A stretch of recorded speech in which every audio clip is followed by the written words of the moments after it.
Thank you সবাইকে অনেক অনেক ধন্যবাদ।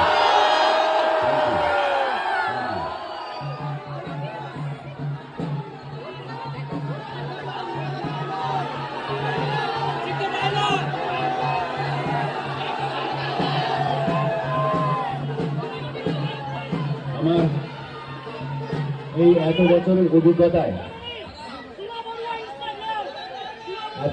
অভিজ্ঞতায় একটা জিনিস, অনেক জিনিসের রিয়েলাইজেশন হয়, অনেক জিনিস তার বোধ হয় সময়ের সাথে সাথে। যে জিনিসটা শুধু পরিবারের মধ্যে পাওয়া যায় সেটা হচ্ছে ভালোবাসা এবং আনুগত্য, তাই তো?